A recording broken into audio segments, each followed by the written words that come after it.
अमरावती जिल्ह्यामध्ये सतत झालेल्या मुसळधार पावसामुळे शेतकऱ्यांच्या पिकांचे मोठ्या प्रमाणात नुकसान झाले आहे। आपण पाहत असाल की सोयाबीन, कपाशी, तूर पिकांचे सुद्धा नुकसान झाले आहे, तर दुसरीकडे बागायती शेतकऱ्यांचे सुद्धा मोठ्या प्रमाणात नुकसान झाले आहे। आज आपण चांदूरबाजार तालुक्यात आहोत। चांदूरबाजार तालुक्यातील या ठिकाणी आपण पाहत असाल की या ठिकाणी संत्रा आहे, परंतु संपूर्ण संत्रा हा पाण्याने या संत्र्याचं नुकसान झालं आहे। संपूर्ण संत्रा हा गळून पडलेला आहे। शेतकऱ्यांनी लाखो रुपये खर्च केलेला आहे, परंतु आज शेतकऱ्यांच्या हाती 1 रुपया सुद्धा लागत नाही, अशी परिस्थिती निर्माण झाली आहे। आपल्यासोबत काही शेतकरी आहेत, त्यांच्याकडे आपण जाणून घेऊया।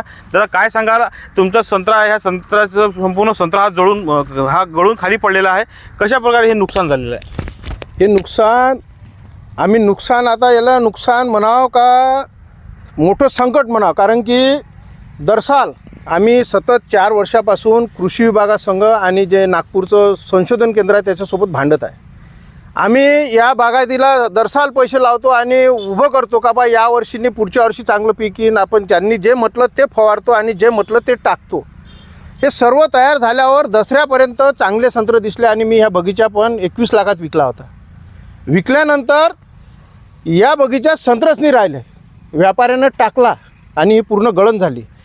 आर्थिक संकट, ना संत्र, ना कापूस, ना कांदा, कोणतेही जर पीक पाहिलं तर हे सर्व शेतकऱ्याच्या हातून गेलं। आणि आजची परिस्थिती अशी आहे का शेतकऱ्याला आत्महत्या केल्याशिवाय कोणता पर्याय नाही, कारण की त्याच्या मुलाचं जर शिक्षण करायचं असेल तर कसं शिकावं, त्याला जर आर्थिक दवाखान्यात जर न्यायचं असेल तर कसं न्यावं, हे परिस्थिती आज अशी उद्भवली आहे का प्रत्येक शेतकरी, मीच नाही तर प्रत्येक शेतकरी, माझ्यासारखा शेतकरी तरी थोडासा याच्यापासून उसने आणून त्याच्यापासून उसने आणून, पण साधारण जो 2 एकरवाला शेतकरी आजची परिस्थिती विदारक आहे। या सरकारनं याच महिन्यात, नोव्हेंबर महिन्यात पूर्ण 7-12 कोरा करू असं आश्वासन दिलं होतं। आज मी या बगीच्यावर कर्ज घेतलं, माझ्याकडे 4 लाख रुपये कर्ज आहे आणि वैयक्तिक सावकाराचे वेगळे पैसे आहे, परंतु अजूनही कुठं कर्जमाफीची घोषणा नाही। अजूनही दिवाळीच्या अगोदर खात्यात पैसे टाकेल म्हणे, माझ्या लेकराबाळाची दिवाळी साजरी होईल, परंतु अजूनही 1 रुपया खात्यात नाही।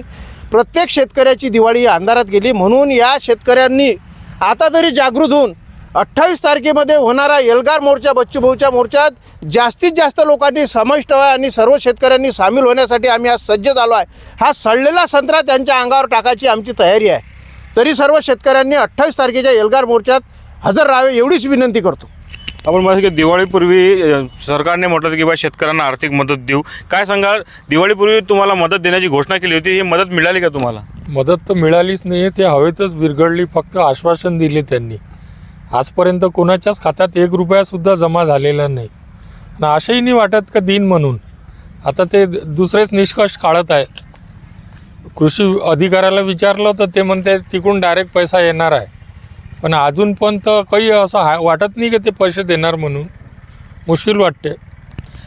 काय सांगाल, तुम्ही काय पेरलं होतं आणि सध्या तुमच्या काय पिकांची सध्याची परिस्थिती काय आहे तुमच्या? आम्ही तर ते संत्रा होता, आमच्याकडे संत्रा होता, तो गळून पडला। आता संत्रा होता कसा तरी उदाहरण होईल बा। किती खर्च आला होता तुम्हाला? खर्च 1.5 लाख रुपये खर्च आला मला, 1 रुपया हातात नाही आला आहे। पुन्हा त्याच्यामध्ये ऑपरेशन झालं आहे माझं, हार्टचं ऑपरेशन झालेलं आहे। तर शासनाकडून काही मदत वगैरे मिळाली?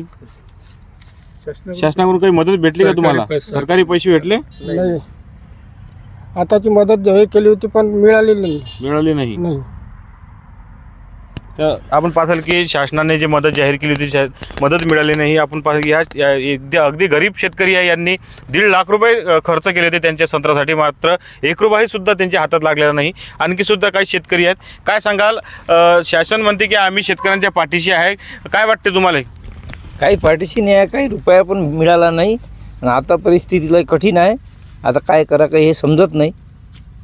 28 तारखेला बच्चूकडू शेतकऱ्यांचा 7-12 कोरा करण्यासाठी नागपूरला त्यांचं आंदोलन राहणार आहे, तुम्ही त्या आंदोलनात जाणार का? जाणार नक्की। तर आपण पाहत असाल की या ठिकाणी शेतकऱ्यांच्या संतप्त प्रतिक्रिया येत आहे की शासन फक्त शेतकऱ्यांना फक्त दिशाभूल करत आहे, परंतु शासन अद्यापही कुठलीही मदत शेतकऱ्यांना देत नाही। या ठिकाणी संत्र्यांचे लाखो रुपयांचे शेतकऱ्यांचे नुकसान झाले आहे।